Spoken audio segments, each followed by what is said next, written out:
welcome again, friends, to Blue Garden Cottage. It's lovely to be with you. And I thought this week was a garden week, but it's not yet. Not until a couple of days' time. Although you'll probably only get this video on the 1st of April. But hello. Again, I'm recording warts and all. No stopping, no editing. I just don't have time to do that at the minute. There's lots going on. So, what are we going to chat about if not gardening? Because we've already done the self-reliance in book video last week. Pardon me. And it's garden week next week. So we have a free week to just chat. I'll tell you what, we have been so busy in the last week and this week. We started the gardening last week, getting really stuck in the last 2 weeks, really.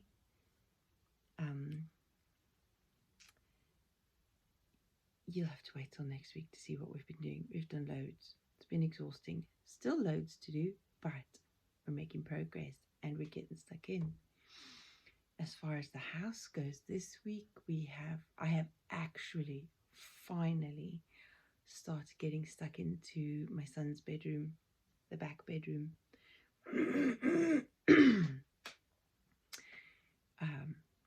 I had moved furniture. I'll show you when I've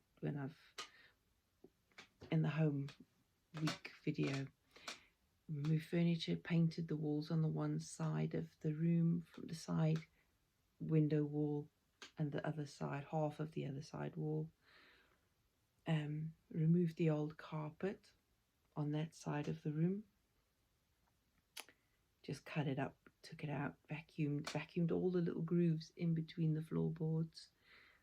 Unbelievable. It looks like there was still plaster dust and sawdust in between all the floorboards from when the house was first made almost 50 years ago.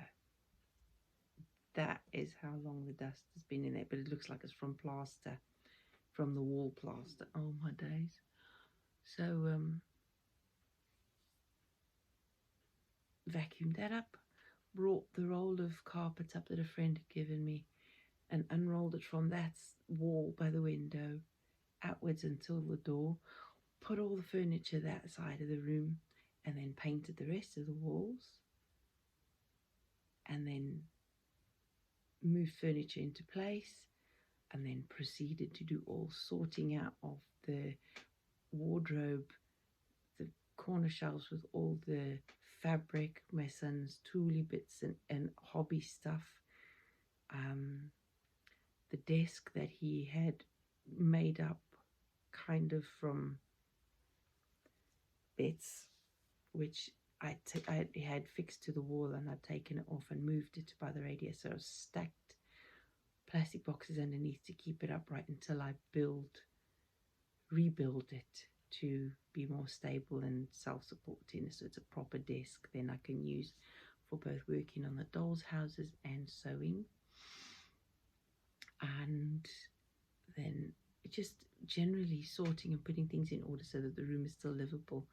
And then in the next few weeks I'll proceed to start clearing out the bookcases and boxes, the store of all my craft stuff and things like that. So I'll start sorting all of that out. So it's a big job, and it will, if I had spare time, I would do the whole lot in one go and take 6 or 7 working days non-stop, and that's how long it would take to sort that out.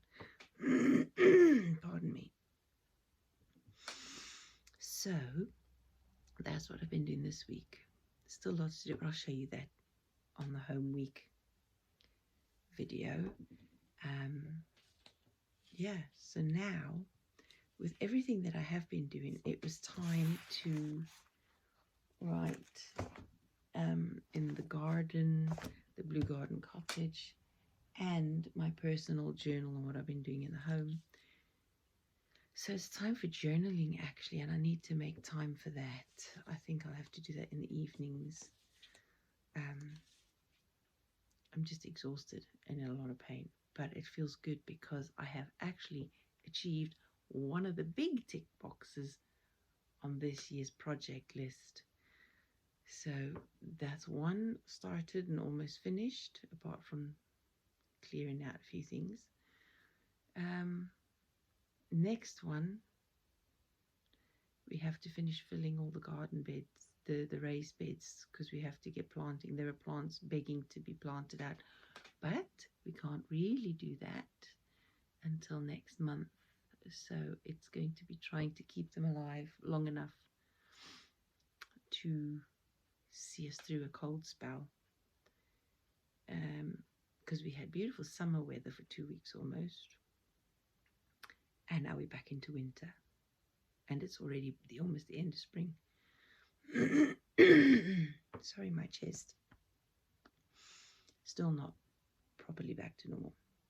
Anyway, so in doing all of these things, I came across some old photographs that weren't in my wicker picnic basket that I keep our photographs and family records and things in. And it was from our house, the last house we lived in before coming to Wales. So I thought I'd just show you some of those photographs because it was our the first garden we ever had where we'd actually made what felt like a little Eden to us at the time. By the time we moved, it took us 5 years to build this garden. Oh, tell you what, let me show you. Okay.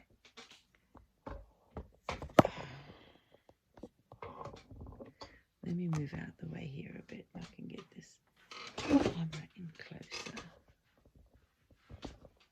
Right. Can you see that? Oh, I can't see. Hang on a minute.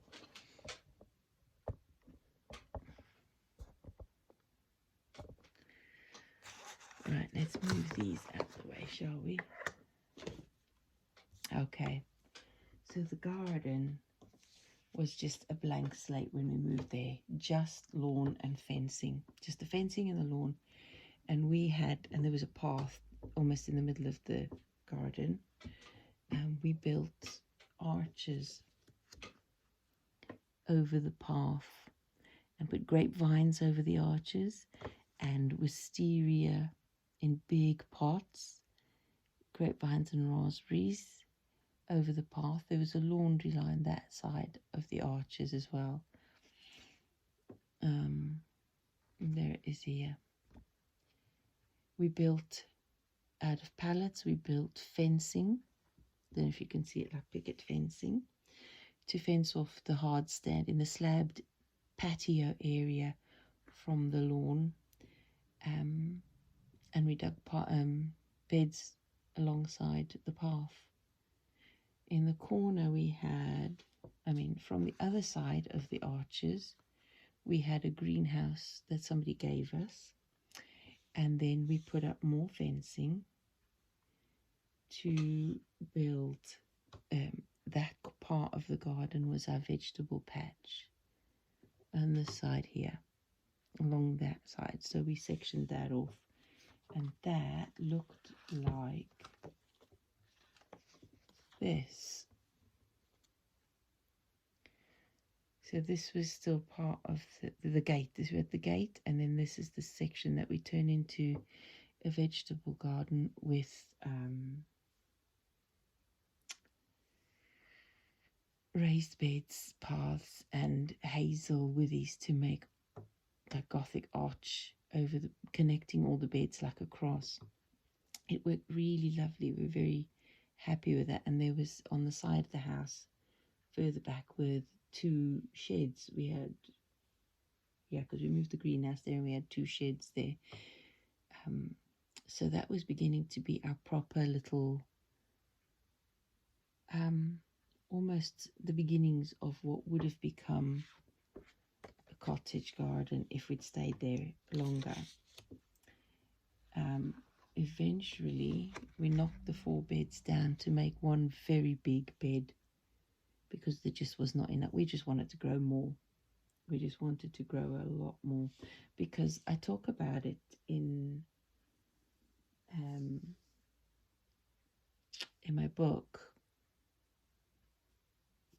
about the dream of having a small holding. And since we knew from this stage that we were never going to have that, it was looking more like unlikely than ever, we just decided to make our home and garden to be what we wanted, our cottage garden. Hubby had made a bird feeding stand, and I mean, this was the garden already being harvested, was growing. It's very productive actually, and I really enjoyed it. It's what really got us stuck into gardening at home. We'd had allotments before this and it just wasn't very good, but we were determined and had that urge to grow. And you can see behind the houses on the estate was a hill with trees, and in this corner we built a chicken pen with a proper roof on it and caged, fenced round, so that even in the wet weather, the chickens could come out and run around inside there and scratch around. Their coop was inside there as well, so they were perfectly protected, because on the hill, there were foxes and there were birds of prey, so we had to protect our chickens.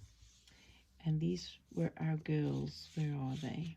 I mean, this is the pen he created. It was the size of a big shed, and it was in the corner, so protected with the fencing, but a really good quality wire around from top to bottom to protect them.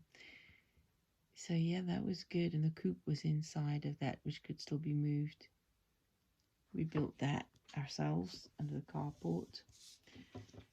And these are our girls. I don't know if you can see it there. We had 4 chickens: Clucky, Butterball, Sage and Onion, 2 Sussex Lights and 2 Welsimmers. I'd never ever again have Welsimmers. I mean, we wouldn't have animals now anyway, but never again Welsimmers. Oh, they looked like eagles on their heads, and they behaved like them too. Very, very aggressive birds they were. But the Sussex Lights were just the most lovely, docile, good girls. Anyway, the chickens would scratch in the beds, eating all the bugs, turning and manuring, and so we had a very productive garden because of the girls. And when we had to leave to move to Wales, we couldn't part with them, so we took them to a bird sanctuary, and that's where they lived out the last of their lives, at the bird sanctuary, because we couldn't bring them with us. And there they are, free ranging in the garden, running around. So when it was nice and dry, and when we were out there, they would be running around the garden, and they'd come running up to get scraps of vegetables from the garden. On this side, on the patio, we built raised beds out of tree lugs, about 9 to 12 inches and diameter. We got from the local council, had been felling the verges and doing some management, and so we asked the guys, could we buy some of those logs, and we bought a whole load of them and made square raised beds on the patio this side of the fence for growing even more vegetables. So even back then we were finding more ways of growing, but it was a real challenge in this garden, because the plot we were on was a corner house, and it was a fairly new estate. It was only about 10 or 12 years old by the time we'd moved into the estate that it was built. And it was the kind of thing where when they built these new estates, on a few of the houses, they would just dump all the building rubble and waste in the ground and cover it over with some topsoil. So we had neighbors that had dug up entire concrete bags. They used to come in, cement bags come in paper. And the bags over years had got so wet that the concrete set in the shape of the bag and they had to dig it out. And people had dug up Wellington boots. We had huge amounts of building rubble.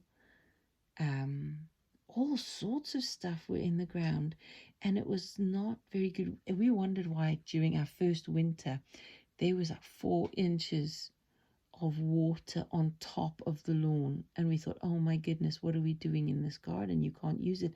It was literally a bog. The water just did not drain out of it because of all this compacted and chucked in rubble and building waste and stuff like that. And we dug holes on this side of the garden thinking we were going to put in some apple trees. Oh, that was a mistake. We gave it up immediately. We dug not even a spade deep into the ground to make holes, and it was solid yellow and grey clay, and the hole filled with water from the bottom. It was ridiculous. I'd never seen anything like it. It was heartbreaking. So obviously we had to build above the ground. That's why we built beds. So that side of the garden, we just couldn't plant anything. But we did put a type of some little willows in there, and along the bed we had some cottage garden flowers there with hollyhocks and aquilliges and all sorts of little things. And I think we put raspberries in there as well, or blackcurrants, I can't remember. But it really did look so lovely when it was good weather. But in the winter, you couldn't use the garden at all. But the benefits were our son, how old was he? He was about 8 or 9, and he was digging up potatoes, and that's what really, really pleased us. We were involving our children in the gardening and our new hobbies of foraging and walking, wild walking and all sorts like that, and teaching them kind of survival skills. It was a really good start to the journey. So it was still, that dream we had of land and growing and being self-sufficient. We'd always dreamed, before moving to this house, we dreamed of moving abroad, new life in the sun kind of thing.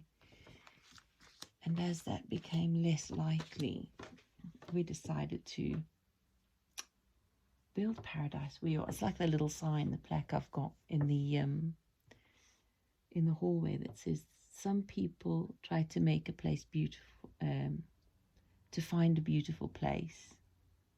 Other people make a place beautiful. And I think that's what we did. When it looked like we were never going to have that dream, we thought, no, we will have that dream even if we can't move abroad. We will have, even if we can never own land, even if all we have is a garden, it will become our little self-sufficiency spot, our little Eden. And that was the beginnings of it. And now in our journey until we've got to this house, it feels like we're finally there almost. And yet even in the back of our minds, there's still that yearning for a kind of rural life. If we ever had the means and the ability, if we would still want to find something like that. I mean, I would love to stay in Wales. I would be buried in Wales if I could, because I never ever want to leave it. But the way things are going, especially in this country, with only the very rich able to afford some of these things,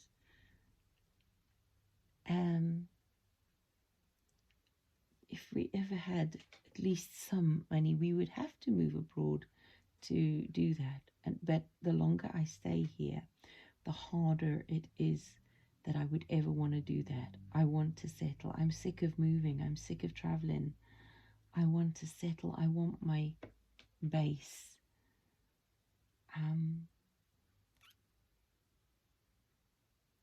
And I'm learning to be happy with what I've got. I don't want to uproot again.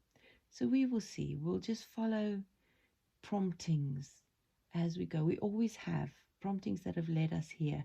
Maybe this is not where we settle. I don't know. But for now, we are. For now, I am home. And I will continue to make wherever I end up a little piece of Eden, so that whoever follows on from us, wherever we leave,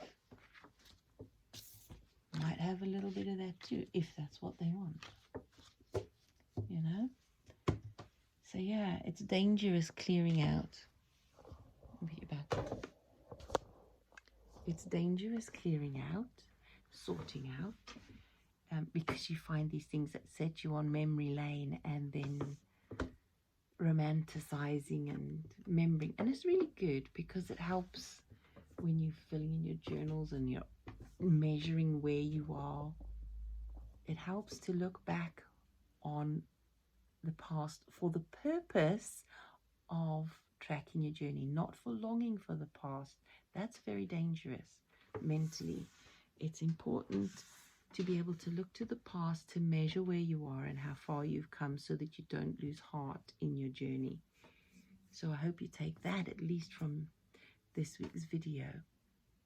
Look to the past only with a purpose to tracking your journey and planning and adapting for your further journey, and learning to be happy with what you have and where you are and making the most of it. Making do. Making do. Sometimes it's not good to make do. I've covered that in a video in the past. I can't remember which one. But where I talk about this frugal living and making do can be dangerous if you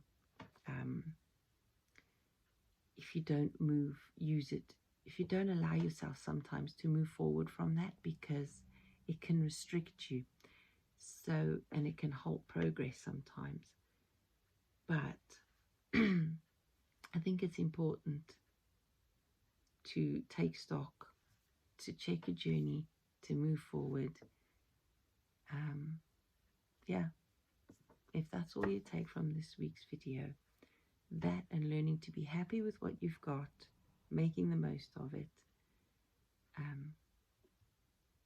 and find happiness in that way. It's quite satisfying actually, and quite a relief and a weight off your shoulders just to say, what I have is enough, instead of chasing something all the time that might not be achievable. Little steps and you will eventually achieve that in whichever form it comes. Maybe not the original way you dreamt about it, but you will achieve something that would feel completely perfect. There you go. So I'm going to leave you with that this week. Wishing you a wonderful rest of the week and weekend. Stay safe, stay well. Don't forget to like, subscribe, and share if you do. Yeah, take care, folks. Next week will be the garden video because it will be the first week of April. All right, take care. See you soon. Bye-bye.